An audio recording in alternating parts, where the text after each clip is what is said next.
you doing? Take number 12 down. Yeah, we had to come in for fuel. Yeah. We were going out the other way and we had to come in for gas. Were you going down this way? Yeah. Yeah, then go on number 12 and take you all the way down to Richmond. We're going to go to West Point. West Point. So West Point will be a little bit further to the left. Yeah. Triumphs. Yours a Triumph too? No, it's a Yamaha. Yamaha. I ride a Kawasaki.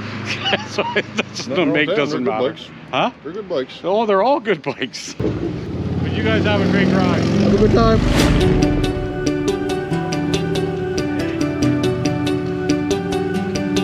Nice young man. Lovely young man. Welcome back to the Great PEI Adventure Tour of the Lights. Last time we followed the lights east from Cabot Park to Cove Head, finding 8 lighthouses in the central north of Prince Edward Island.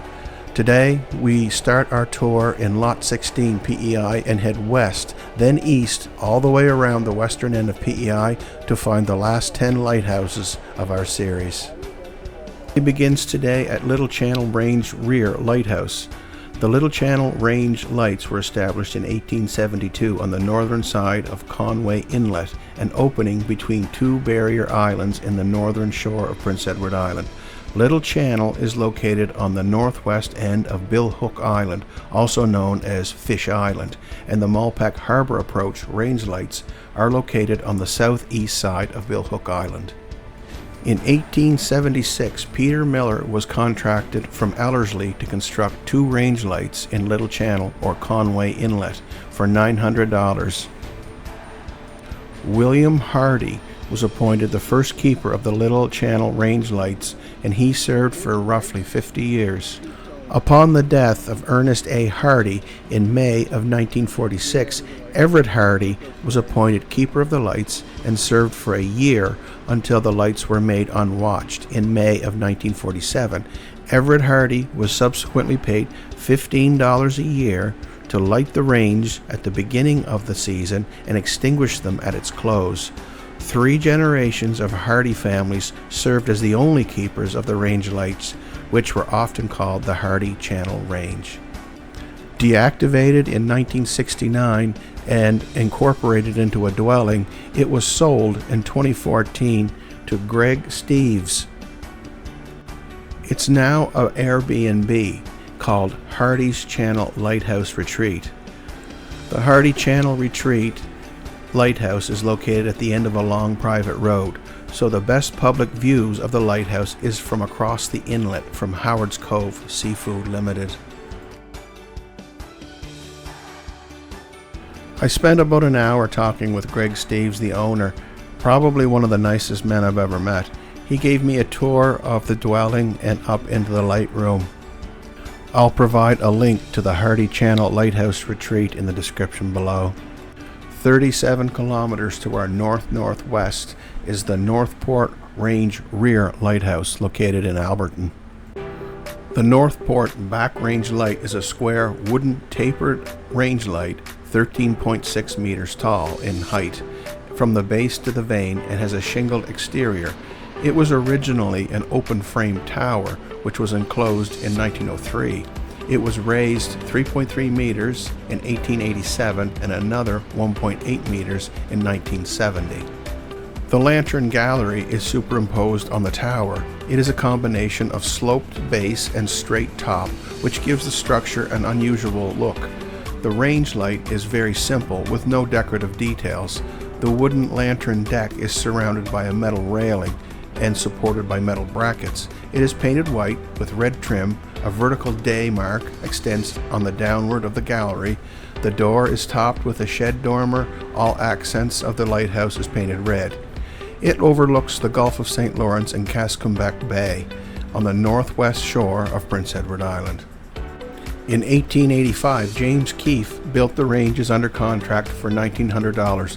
The back range was a square open-frame tower painted white, standing 40 feet in height. It was modified in 1903. This Northport back range light was originally a front range light until 1962, when a new front range was constructed. It has been moved a number of times to align with the channel. Its keepers was John Mountain from 1885 to 1897, and the last keeper was W.A. Smith from 1914 till 1960. Still owned by the Government of Canada, the Northport Community Council has submitted a petition for ownership under the Parks Canada Heritage Lighthouse Program. A hop, skip, and a jump from us is the former Northport Range Light. Built in 1897, the former Northport Back Range Light was 22 feet, open-framed wooden tower with a square wooden lantern. The side facing the channel was slanted to make it more conspicuous. It was painted white, displayed a fixed red light visible from 3 miles away. In 1903, the tower was enclosed. The former Northport Range Light has now been transformed into a private home. The lighthouse is a central part of the house, overlooking the Northport Harbor. The owners have retained the wooden lantern and the lantern deck, which is supported by metal brackets. They have maintained the shed dormers over the windows, and the whole dwelling is covered with gray sidings with white trim. The first keeper was John Mountain from 1885 to 1897, and the last keeper was James Andrew Gallant from 1948 to 1961.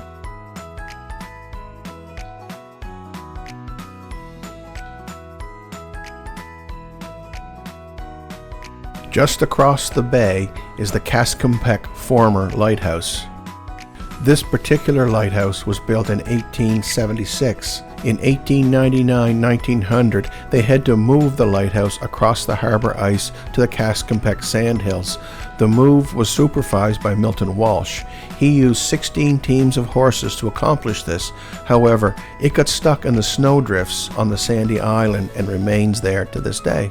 The light and the island was sold to a group in Charlottetown in 1968. The first keeper of the light was Prosper Gallant in 1853 to 1863, and the last keeper was Wilfred Richard Godden from 1944 to 1967. Leaving Alberton behind, we're heading about 12 kilometers north to the Miminigash Rear Range Light. Now you would think the Miminigash Light would be in the Miminigash Harbor, but it's not. It's been moved. In 1886, a pair of range lights was established to guide mariners into the pond. The outer or front range consisted of a lantern hoisted on a mast that stood 152 meters tall south of the breakwater, and the companion inner rear range light was placed at Rick's Point, about 1 mile from the front light. They were then upgraded to range light towers in 1900. The illuminating apparatus was also upgraded, and it consisted of compressed glass lenses reinforced by silvered reflectors. The change was made to enable small vessels to find the entrance of the southward to anchorage behind the Miminigash Reef. Now this light I found on, it was an American's summer home, and the guy was nice enough to allow me to park the bike in his driveway, and his neighbor who owns the lighthouse wasn't home, so I couldn't really get access to it except for the drone. The first keeper of the Miminigash Rear Range Light was John Mockler from 1887 to 1892, and the last keeper was Freeman Gallant from 1955 to 1960. This private lane was really the only way that I could find to get down there. There was a couple of other dirt roads, but they were wet and swampy. So remember, these are private properties, so be at your best behavior, and if there's no trespassing signs, stop and turn around and go back.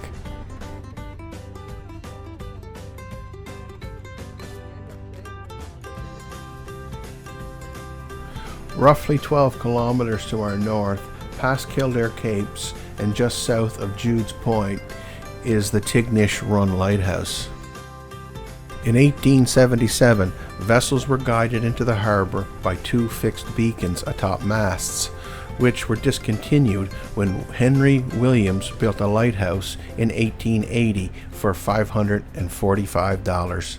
It went into operation in spring of 1881, but it soon became evident that the lighthouse was not enough to guide the narrow entrance into the harbor. So in September the 15th, 1883, a second light was established atop a skeleton tower at the outer end of the North Pier.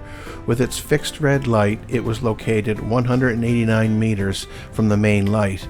In 1888, a new front range light was built to replace the old skeleton light, which has washed away in a gale the previous fall. The light was in serious disrepair until 2009, when the Tignish Shore Community Improvement Committee located it to the Fisherman's Haven Park and refurbished it.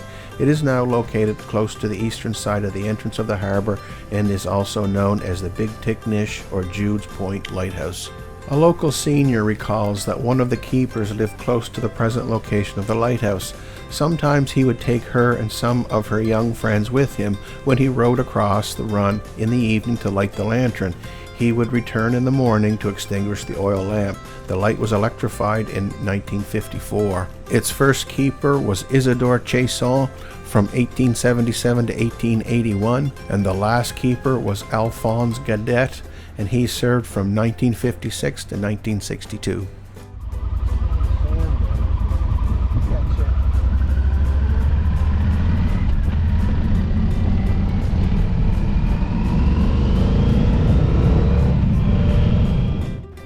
Almost 17 kilometers north of us, past Jude's Point, through Anglo-Tignish, past Seacow Pond, is the North Cape Lighthouse.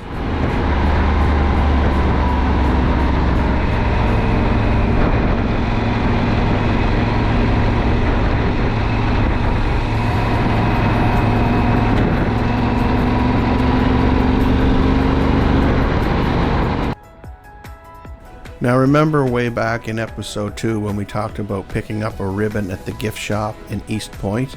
Well, if you've got your ribbon with you coming into North Cape, you take that ribbon into the visitor center here and they'll give you a second ribbon.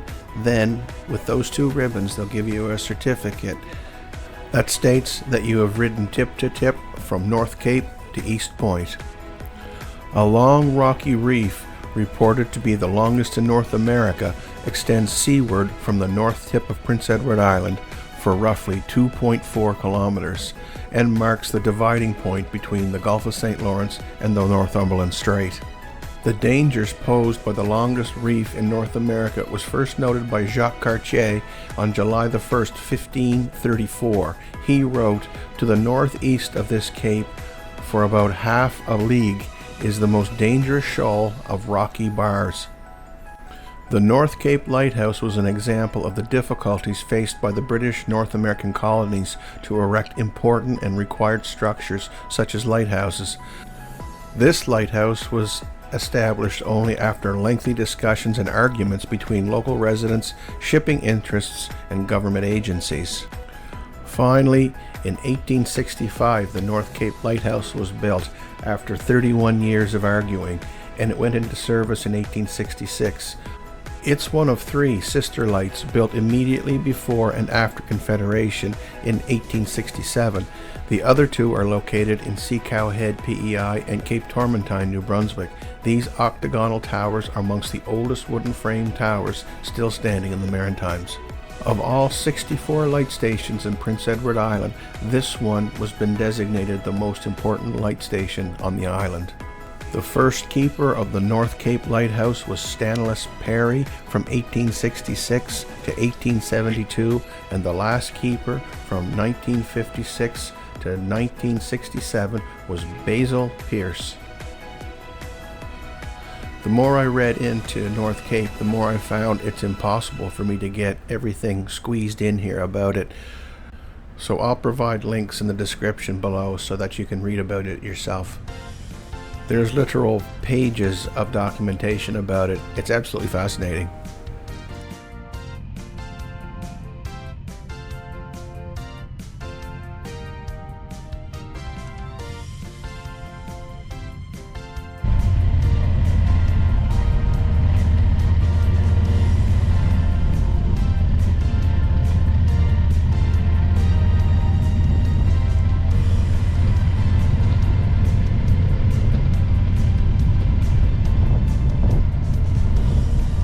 53 kilometers south-southwest, past Skinner's Pond, Mimini Gash, Burton, is the Howard's Cove Lighthouse, located in Cape Wolf. The number 14 Coastal Drive is well worth your time to take it. It's probably one of the nicest rides in PEI on asphalt.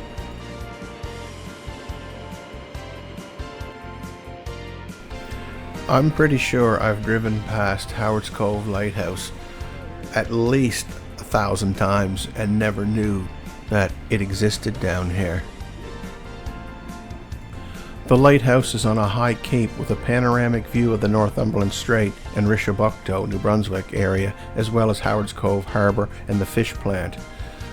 The 5.8 meter tall tower is one of the smallest lighthouses on the island. It is a wooden, square, pyramidical tower stopped by an enclosed lantern on top of the two seaward sides. The lantern deck is surmounted on the tower and surrounded by a metal railing which is supported by metal brackets. There is a large pendant over the window and doors, and it is covered with cedar shingles and painted with white and red trim. Coast Guard reports refer to the location as Seal Point, but neither maps nor locals refer to it by that name. The light was established in 1960, and the current tower, which stands 5.8 meters tall from the base to the vane, was built in 1976. The square tower and the red lantern has a focal plane of 14.2 meters and displays a white light with the following characteristics: 2-second flash followed by a 4-second eclipse. Howard's Cove Port Authority hopes to take ownership of Howard's Cove Lighthouse under the divestiture program, though they have no real plans for the structure other than to preserve it as a symbol of the port. It's just kind of a harbor feature, and we want to keep it, the Port Authority Chair, Sean Cook, said, rather than see someone come in and just haul it away. Howard's Cove Harbor Authority petitioned for ownership of the tower under the Parks Canada Heritage Lighthouse program. Howard's Cove Lighthouse has never had a keeper, as it has always been electrified.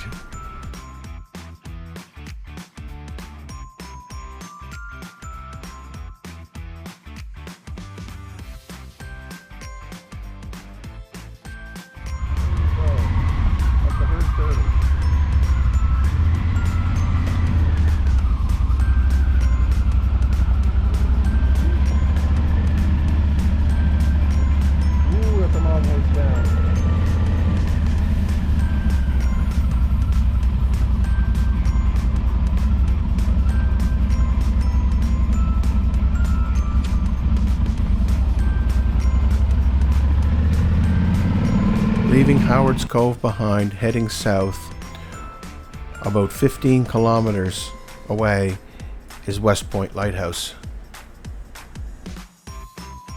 Parliament appropriated $5,000 for a lighthouse on West Point during its 1874 session and added an additional $2,500 to the amount the following year. A $4,559.59 contract to construct the lighthouse, the first to be built on Prince Edward Island since it entered Confederation in 1873, was entered into with Messrs. McGrange and Company of Shediac, New Brunswick, and the work of the construction started in 1875. West Point Lighthouse commenced operation in May the 21st, 1876, exhibiting a powerful revolving light at an elevation of 20 meters, 66 feet above the water.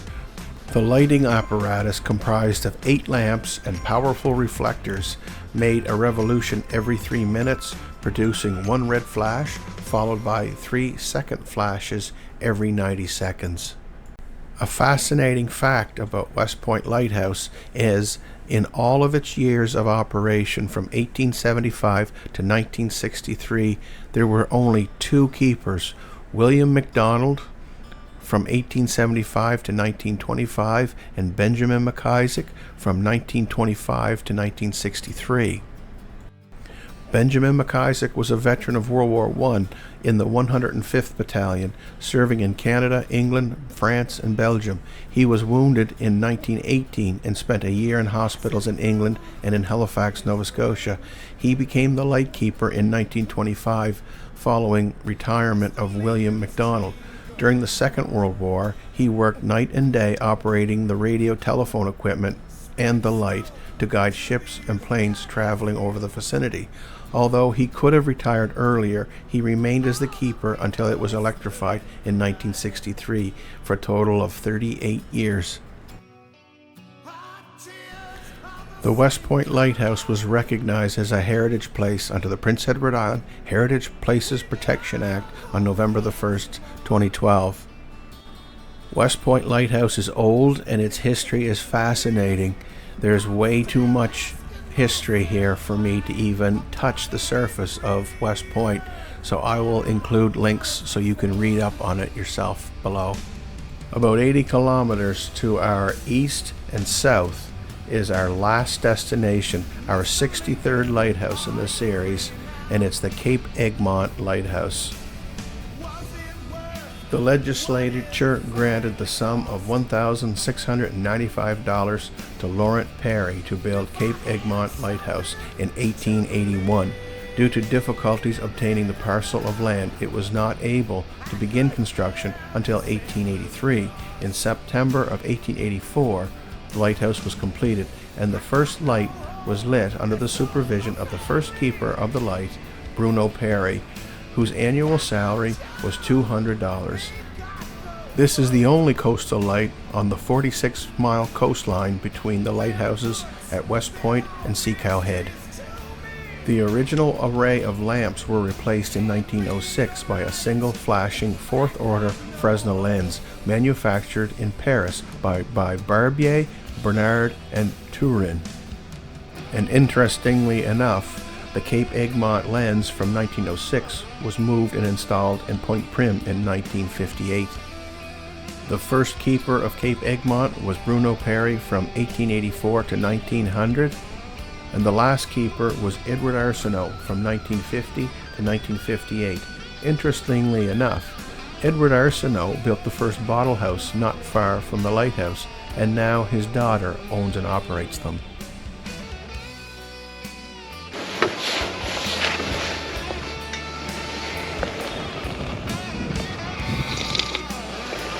Oh boy, that's good. Good.